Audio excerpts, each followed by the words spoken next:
This program is designed to provide general information with regards to the subject matters covered. This information is given with the understanding that neither the hosts, guests, sponsors, or station are engaged in rendering any specific and personal, medical, financial, legal, counseling, professional service, or any advice. You should seek the services of competent professionals before applying or trying any suggested ideas.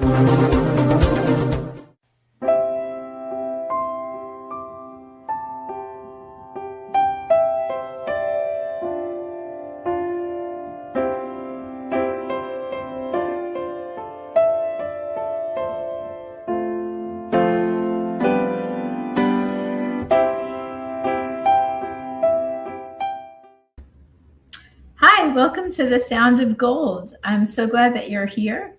And if you've been with us before, welcome back. And if you're new, welcome. I'm here in my home studio with my cat, Callie.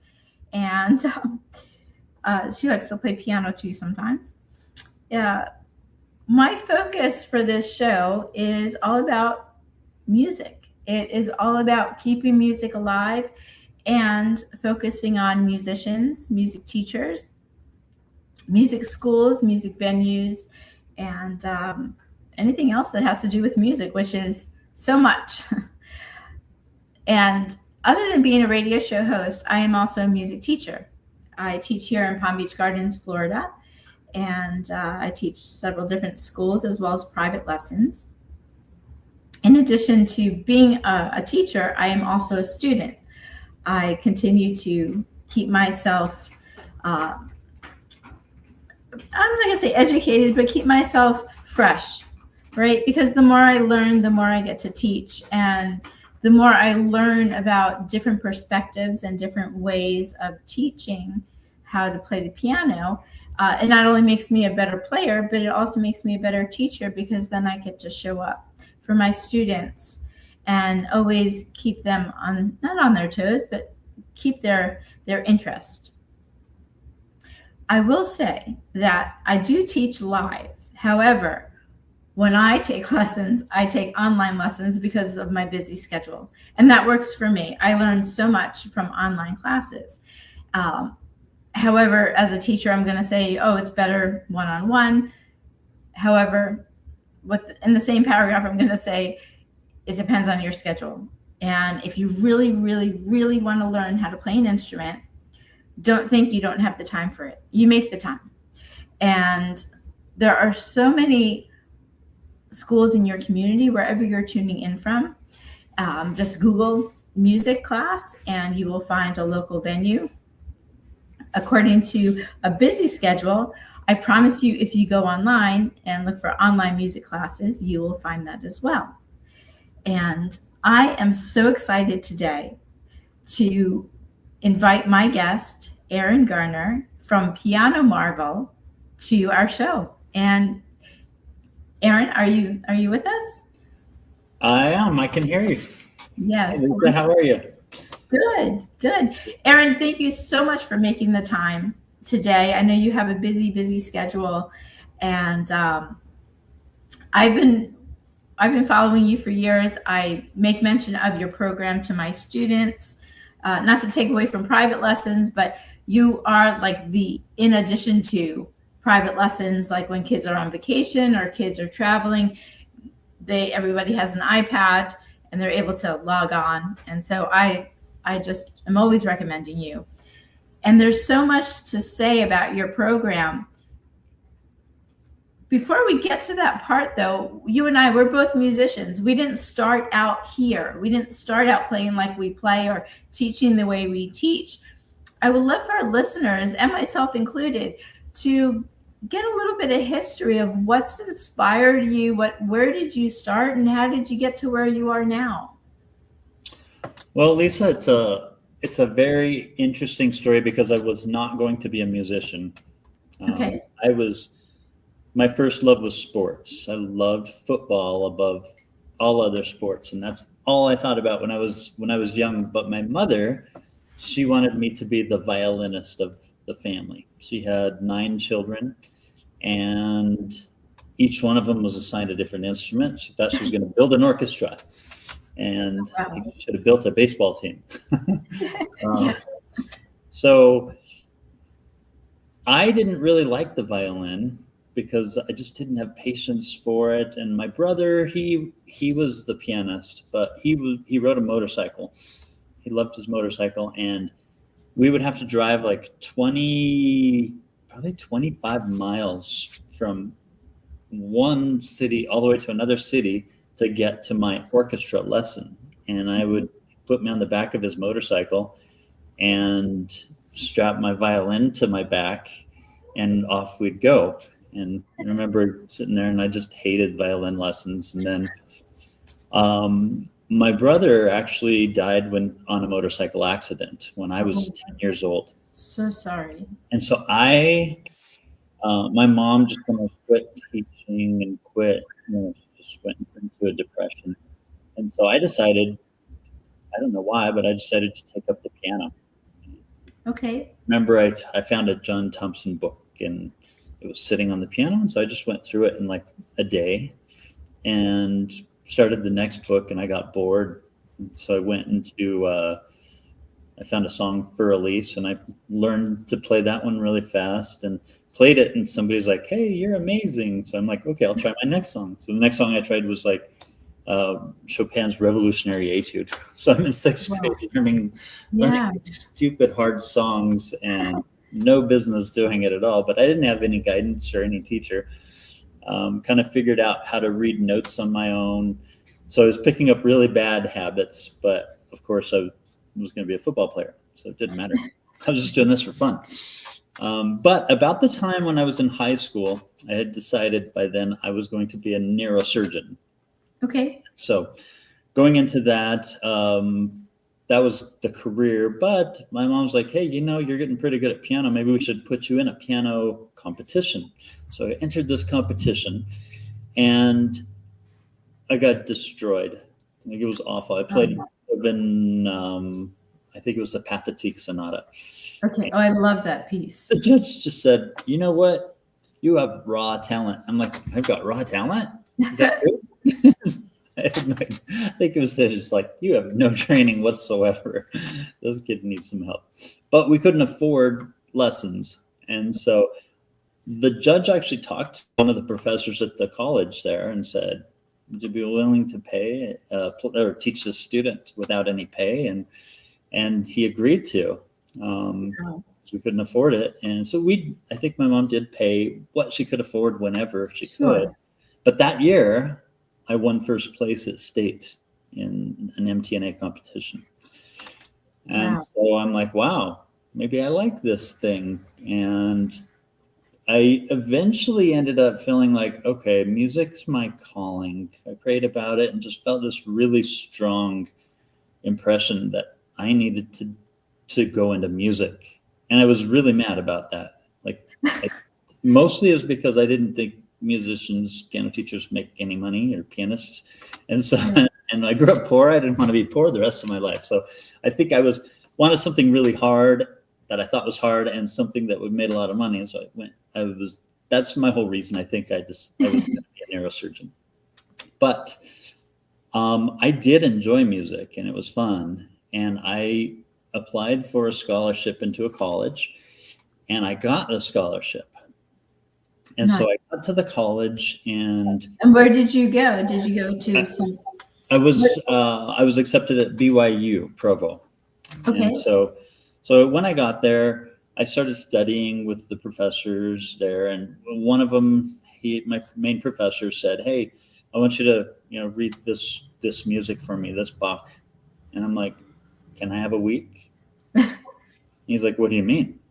I said, "Well, I can't just read it. I gotta figure out the notes and put it together and memorize it, and then I'll play it for you next week." He's like, "You mean you can't read?" They forgot to ask me to sight read before they gave me the scholarship. And I'm like, "Yeah, I didn't really have a traditional training of how to get into music." And so they took the scholarship away from me the next year. Oh, no. And I'm like, oh. So immediately I'm like, my sight reading hurt me.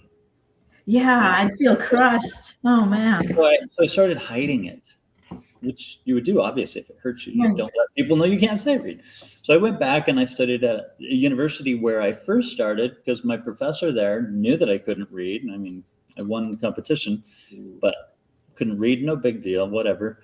And so I studied with him, and he put me in a collegiate competition, and I won first place in the collegiate competition.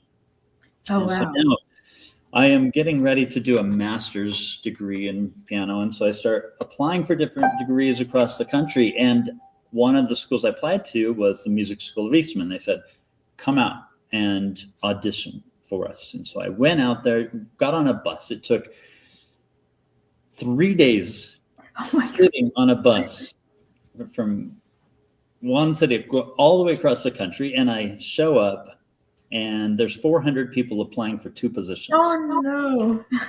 And so the first question they ask, because they knew I could play, but they're Sure. like, sight read this. And immediately I'm like, oh no. So they saw me attempt it, and they're like, next. So obviously I didn't get that position there. And so I applied for another school, and same thing happened. They said, sight read Oh this. wow. Right. Oh, and so I got accepted into a school at USC in California, Okay. and that was to do film scoring because I had a passion for Sure. Yeah. music. I love Right. that kind of stuff. Yeah. Well, another school in Colorado, CU Boulder, the audition said, come back in a couple of years when you can read better. Try again. And so the last school was UNC. Okay. Greeley, Colorado. And, I'm getting used to these questions. And so they're about to ask me to sight read.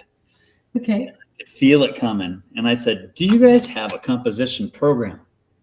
And they got all excited and completely forgot to ask me to sight read.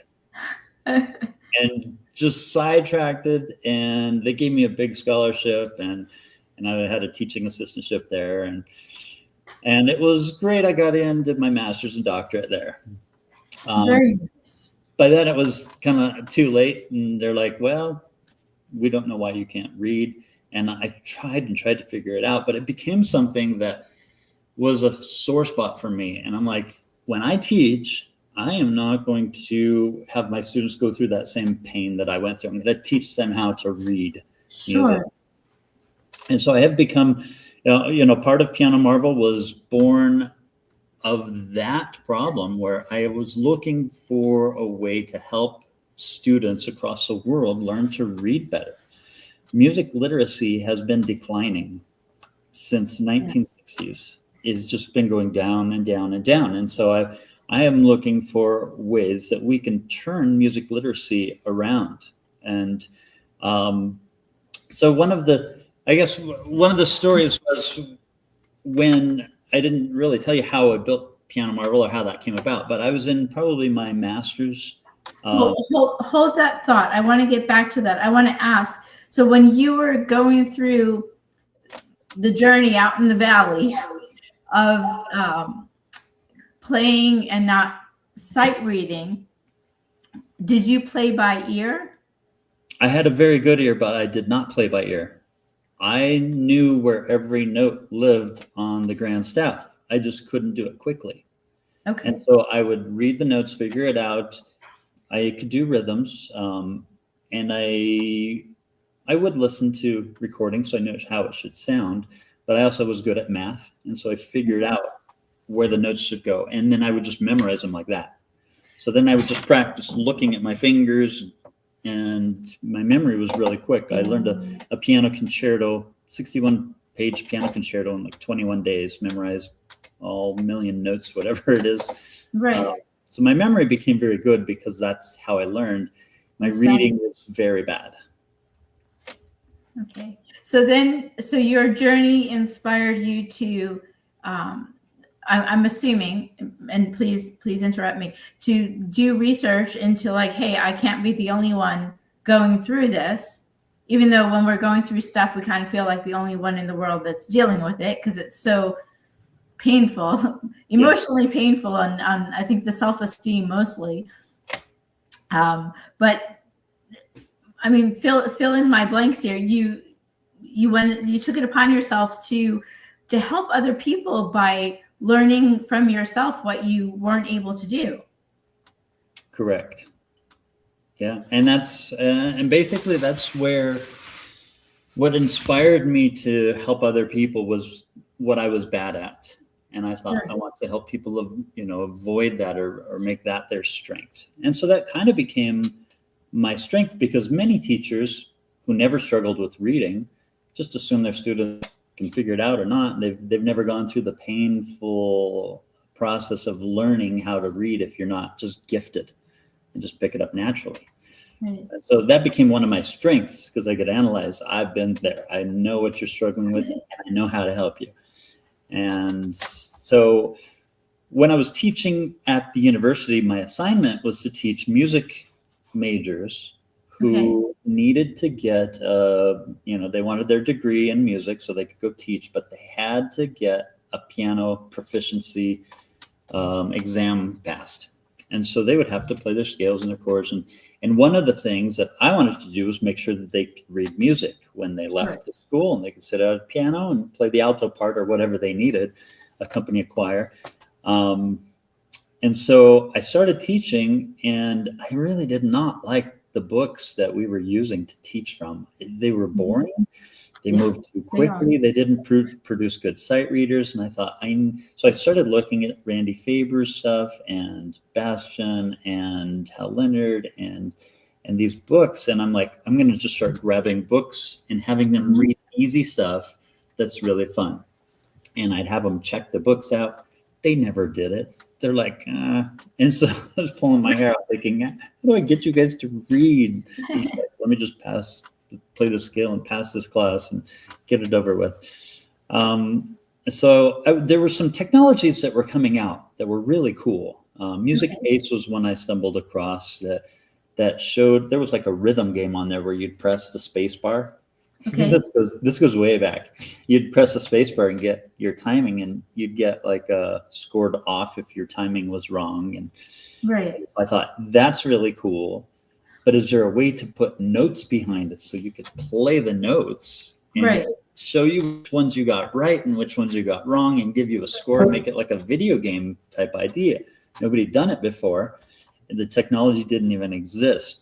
And so I approached a company and I said, how much would this cost? Remember, I'm a grad student right now, master's student. And I think the first thing they said was, well, we'll take a look at it for $200,000. Oh, there's no way a grad student can pay for something like that. I'll let some big company handle that. And so I went through my master's student and then my doctorate. And then after that, I was teaching, and I decided to come back to it. I'm like, I saw a program that was doing something similar, and I thought, they're getting close. Maybe I'll ask them if they would be willing to.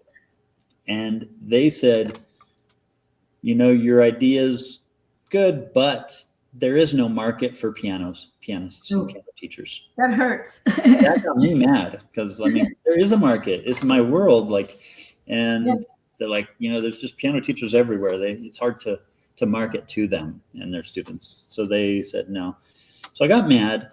My wife and I decided to take a trip back to another company, and we asked them, is this possible for you guys to develop this? You guys have done some other things in the music realm. Sure. This is something new. And they said, well, we think we might be able to do this. It'll be about $600,000. Ouch.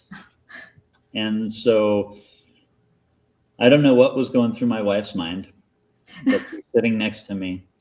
And if I remember correctly, I looked at him and I said, we'll start next month. I'll have the money. And I don't know if she swallowed her tongue and said, what are we going to do, sell a kid? Like, how are we going to finance this thing? But she was very, very supportive, and she's like, okay, I guess we're doing this. So we went home, and I started talking to friends, And I told them the business idea, and they're like, you need to put this down on paper and make a business proposal. And so I went through all that research and put together a proposal, and I came up with $600,000. Wonderful. And we went ahead and, it's $19 million later is what it's cost us now. I didn't know what I was getting into, but I still had a passion to build this thing. And it was, I did not know what I was getting into when I did it, but I never gave up because I saw a vision. And I think, it's been really fun to see it grow and to have the ability to dream something up. And now we have a 30 person development team or I think 17 full-time developers where we can dream something up and have them go build it. And it's really fun to see that. And I have a passion and a dream that we can have everybody on this planet be literate in music. I love that. I love that idea. I have so many questions for you. To start out though, for our listeners out there, can you how would I say this? Will you please share with us, if you were the student logging on to Piano Marvel, what could you expect? Like if you're the student, what could you expect in the website? What would be like, do you have different programs? Do you have like time values? Do you have note reading? Do you have different levels? Again, a lot of our listeners out there. You're talking about from the person who's never used Piano Marvel, what does it do? Yes. I have people ask me that question all the time. It's the one question that I have the hardest time. Like you would think I would be able to just fill it out. This is what Piano Marvel is. This is what it does. It is so hard because we're a company that innovates so quickly on building new ideas to help learning to play the piano, that it's branching off into so many things that it does. It's hard to say this is what it does. Okay. So now what I focus on is the sight reading. Okay. Now, I'm sorry. Yeah. So if somebody says, what does Piano Marvel do? I say, well, it gives you feedback, instant feedback of an assessment, which notes you played right and which ones you did wrong. But we built something called the SASR. It's the Standard Assessment of Sight Reading, which we came out with the idea in 2009 and then started marketing it. The idea was you could sit down and take a test, play a song, and it would grade you and tell you what your score is and decide if you could go to a harder song and then a harder song, and it would push you to your limit. And at that limit, it would tell you your sight reading score is this, specifically a concrete sight reading score, which nobody's ever done before. Okay. Because I'll go into a room of musicians and I'll say, how many of you sight read well? How many of you are bad at sight reading? And half the time, the people who said, I'm bad at sight reading are better than the ones who said they're good at sight reading. Because there's no concrete assessment of saying, here's how well I read. And so that's what the SASR, Standard Assessment of Sight Reading, was designed to do, is to say any pianist in the world could sit down, take the test, and it would tell them from 100 to 1900 what their sight reading score is. So if somebody came into a college and said, you need to be at a 900, you can actually go in and just practice your reading in Piano Marvel until you get up to 900, then you're ready to go in and audition for that school. And so a lot of schools are actually taking the SASR, the Standard Assessment of Sight Reading, and saying, we expect you to be at this level before you can come in. Or when we'll place you in a class depending on your SASR score. So that's one of the things that we've done with Piano Marvel.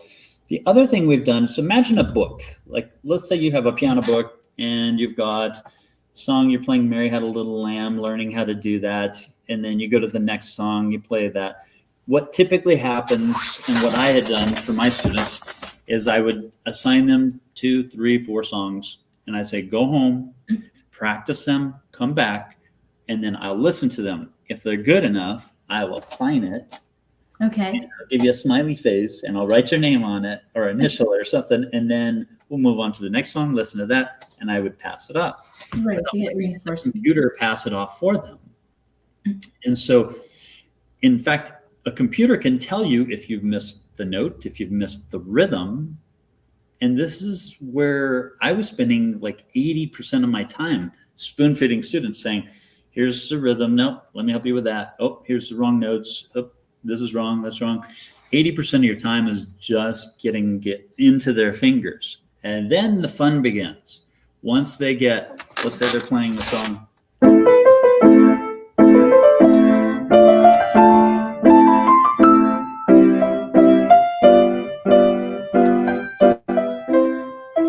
Now, a piano teacher, it takes 80% of your time just to get to that point, and then the fun begins to make it exciting.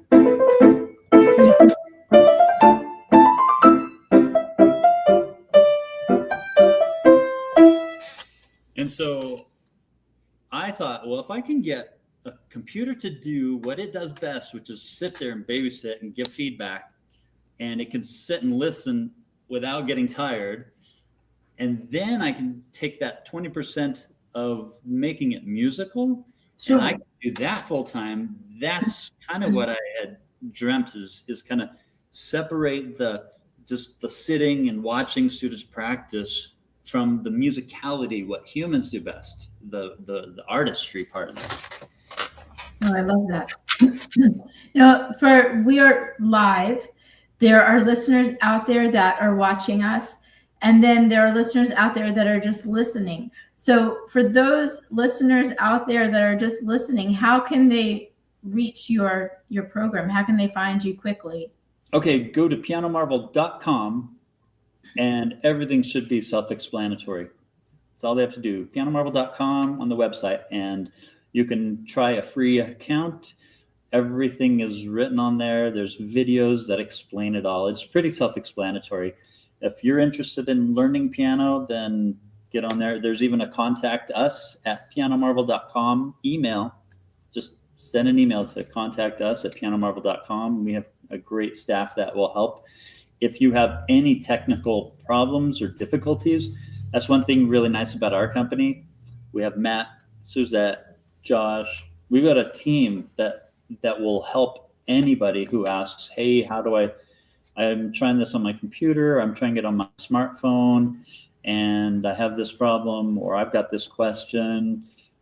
Even stuff like fingering, like I don't know how to do this fingering, and we will, our team will help you like get through any of these questions that you have. So it's a great tech support and support for any theory questions or anything you have. Awesome. Thank you. So I want to talk a little bit more. We mentioned earlier, or we had a conversation earlier about literacy. And I had actually a few piano students earlier today. And one of my older piano students, we're working, and for our listeners out there, if you play piano, you'll know there's the treble clef, the bass clef, the right hand, the left hand. And if you play a different instrument, it's a little different, but we're focusing on the piano. So with my older student, and I try and use analogies, and I try and be silly. And so what I've said to all of my students, and I mean no disrespect to anybody, again, I'm being silly. Right hand, if you write with your right hand, it's easy to read the music and play. Playing with the left hand, even for left-hand writers, the left hand is the slower child, is what I say. And so we need to give it a little bit more attention, a little bit more love, because it learns just a little bit slower, and that's okay. We're just going to love that left hand a little bit more so it can learn to play. Now, I was working with my student today, and it somehow, like, I had this aha moment, and I thought, okay, first of all, and this wasn't just today, this has been my thing this past year.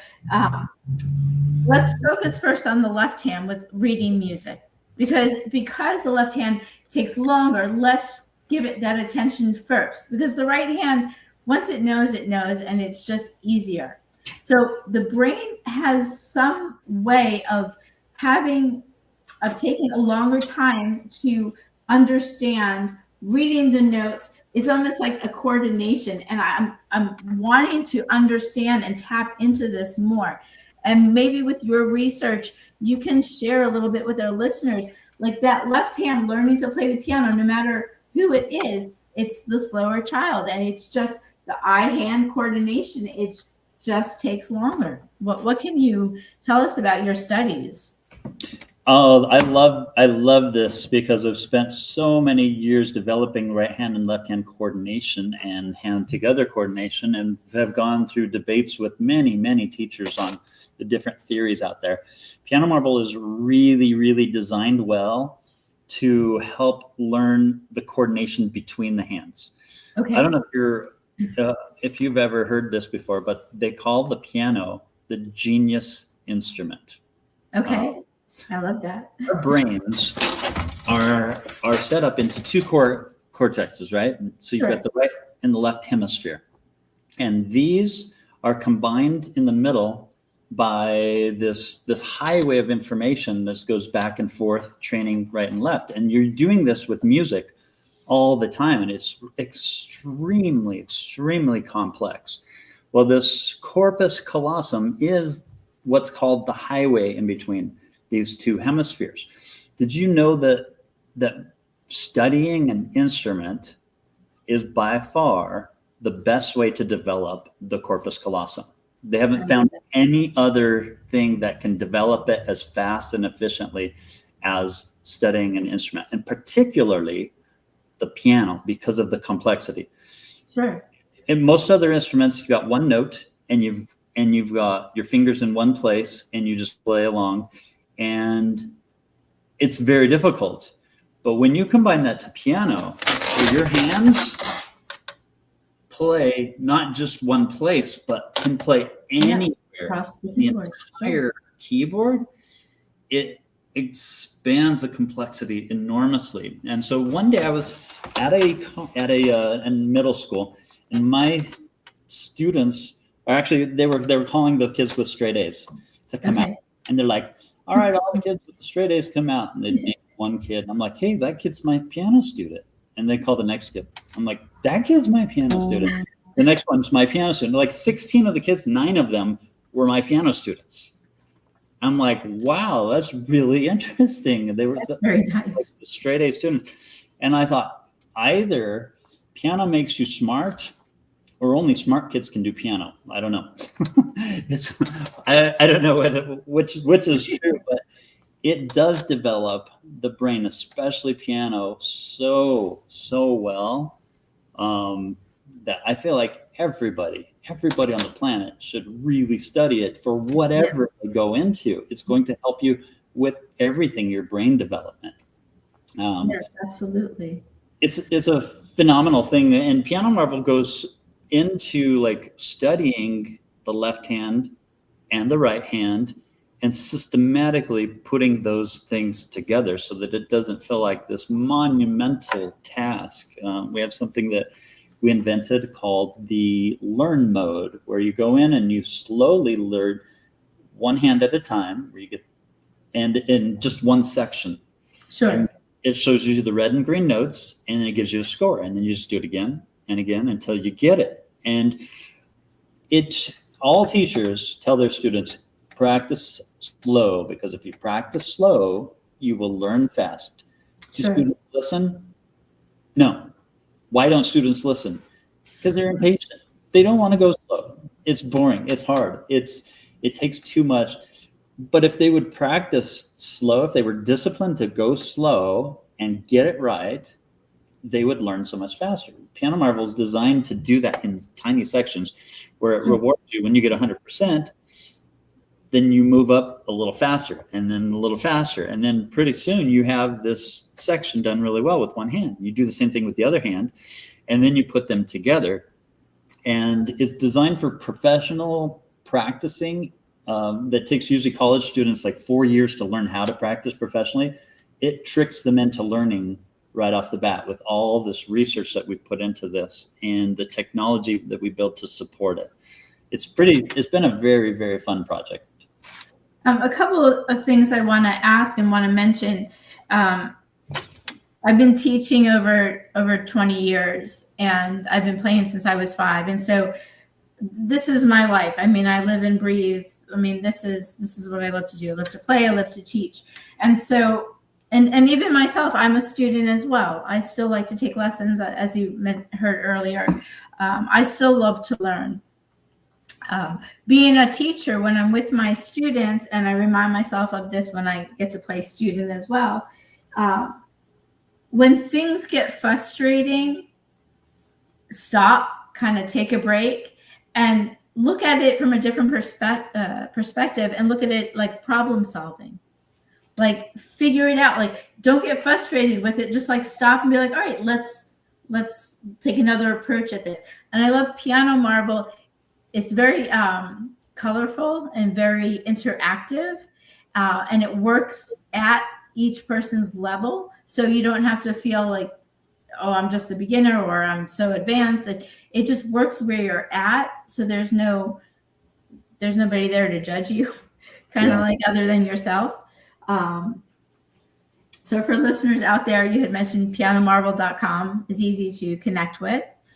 And I also wanted to mention that I know as a piano teacher, I have students that lots of times pick hard pieces. And they were like, oh, well, I want to learn this piece. And I'll say, okay, well, let's find you an easier version to learn from. And they're like, well, how long is it going to take me to learn it? So with Piano Marvel and with your teachings, what words of wisdom can you share with our listeners as far as how long it would take a piece to learn? And yes, start with an easier version, not the harder version. Yeah, that's actually very tricky. I don't know if Piano Marvel has the answer for that. And that's one reason that having a piano teacher is super, super valuable, because the piano teacher can assess a student and say, this piece fits your personality, and I know your ability too. This song fits your personality too, but it will kill you. And you will quit music, even if it's their favorite song in the world. Like it's their pop song that they love. And you're like, I've seen students do it before. They're going to try it and it's going to kill them. They're going to quit. You have to get the right level with that student, and you have to get the right piece for the student that's going to keep them motivated. That's maybe one of the hardest things about being a teacher, is just like finding the right piece and that'll fit with students. And there's so many pieces out there that's dangerous to learn. As far as how long it takes a person to learn, that can also be very tricky. I talked about the learn method, that learn thing. Mm-hmm. It has a section in Piano Marvel where you can start. Let's say you're learning Furley's. Okay, the first part it'll say, okay, learn that left hand. We're going to start there, and it gives you a percentage completion when you finish it. It says you are now 3% complete learning the song. So if you spent 5 minutes doing that, you can do the math and say, oh, I'll be done by the end of next week.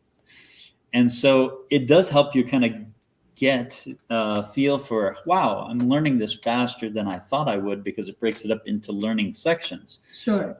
What I noticed it doesn't do is, like, sometimes students get stuck on that part here, and they'll spend for 40 minutes trying to figure out that pattern in their hand, and they're like, I just can't coordinate my hand. And then they realize once they get it, the rest of the song is just a repeat of similar patterns. Sure.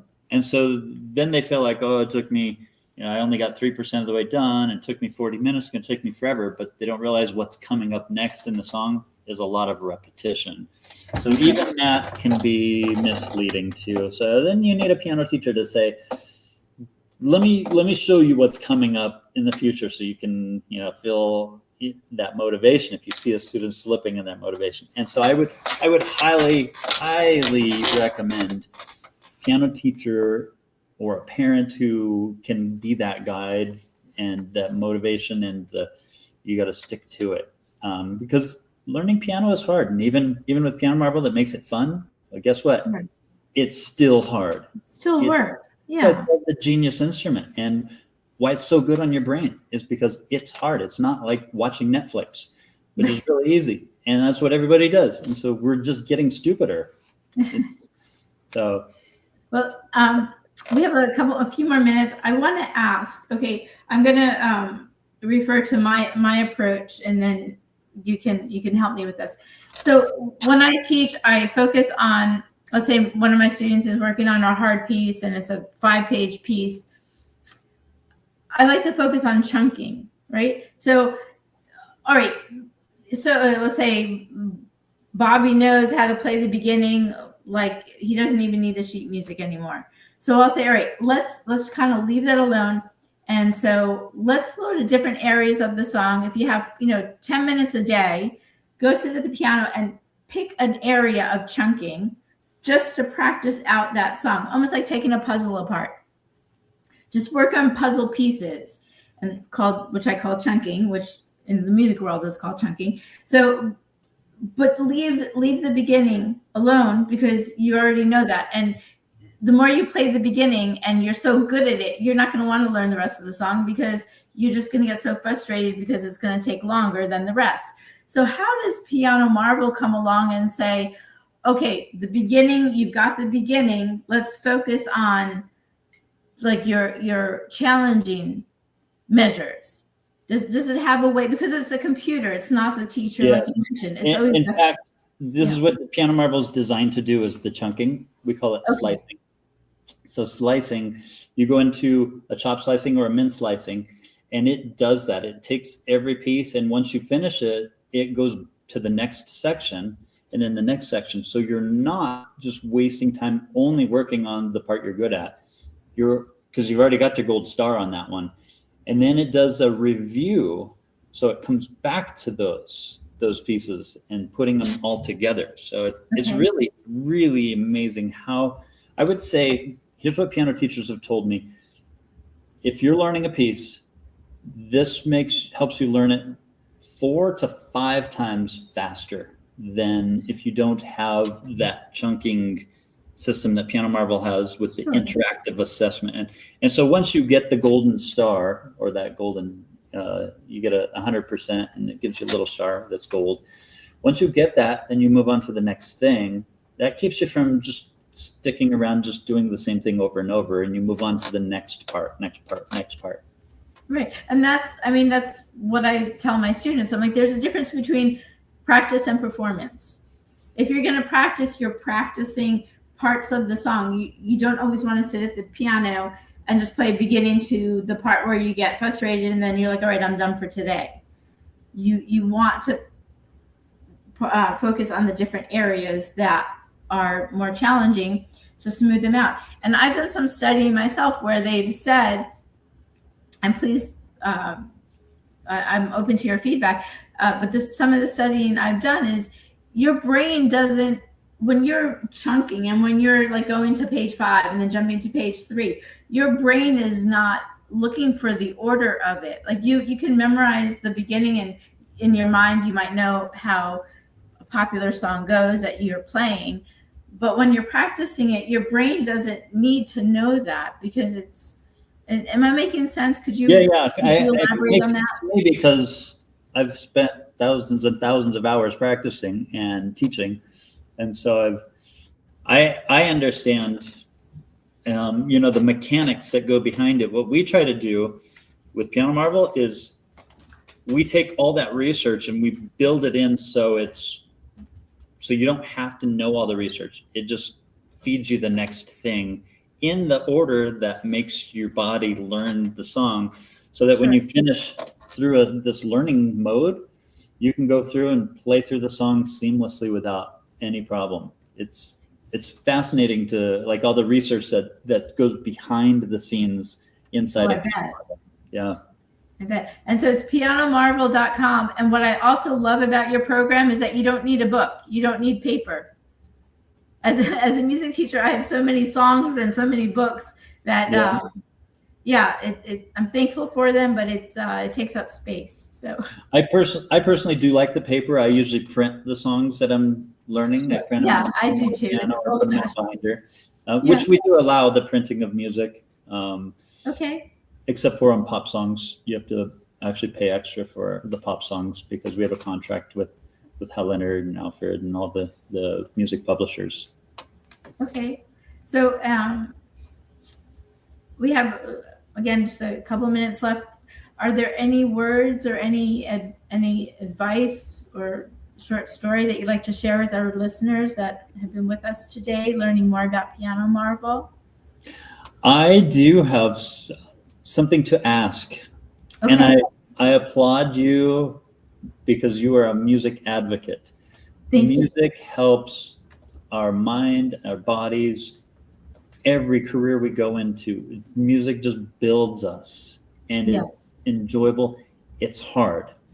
And so sometimes it's not funded in schools. They'll cut the music program, not understanding what they're doing. So anybody who's listening, please be a music advocate and help others understand how powerful that studying music really is in every aspect of our life. It's so true, and it develops so many disciplinary. How would you say it? It just helps form so much in other areas of our life, like you said, and discipline is one of them. It just helps structure your thinking, your way of being, and as a musician, it's just I don't know why anybody wouldn't want to learn a music instrument, especially piano, because it's black and white. It's easy to look at. It's not like a guitar where you get like neck creeps, and a violin where your neck is kind of like tilted. So it's just the piano. If I could be partial, it's the piano to learn on, as you know. Aaron, thank you so much for being on the show today. Thanks for inviting me, Lisa. Yeah, and I will continue to rave about Piano Marvel and share that with my students. And thank you. I think I might take a gander back into it myself and go get your sight reading test. See what your sight reading score is. I might get a little bit of a complex, but this year I'm going to take it every single week, and I'm going to pass 1200 this year. That's my goal. Okay. Yeah, I'm gonna go on there, and I might, like I said, I might. Yeah, if you pass 1200 your first day, then just know you're better than me.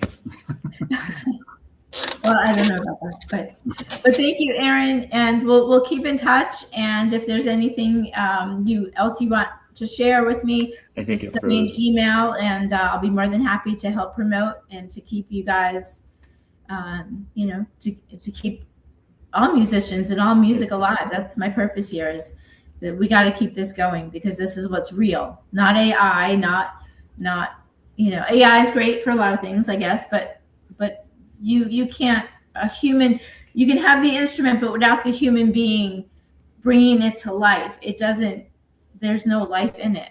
And it doesn't feed the soul to just watch a computer work.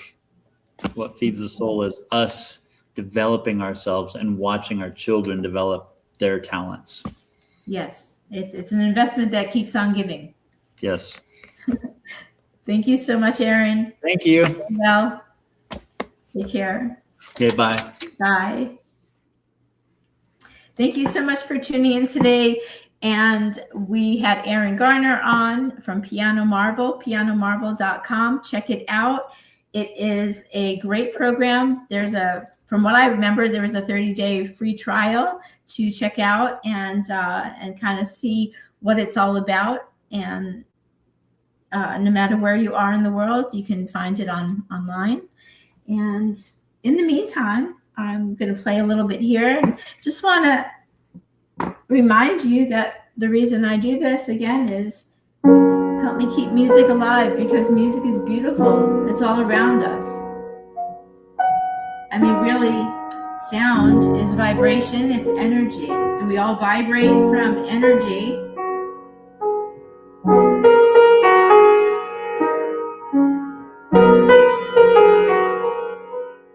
The more we tap into sound and vibration,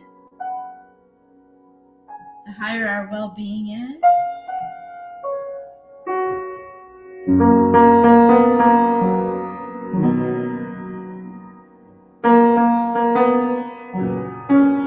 I look forward to next week. week's show, tune in so you can find out who my guest is.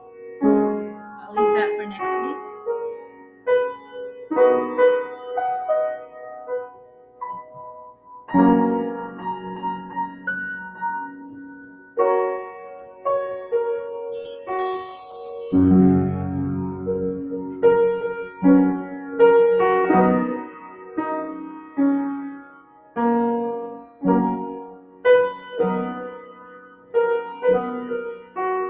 Thank you for being here with me today.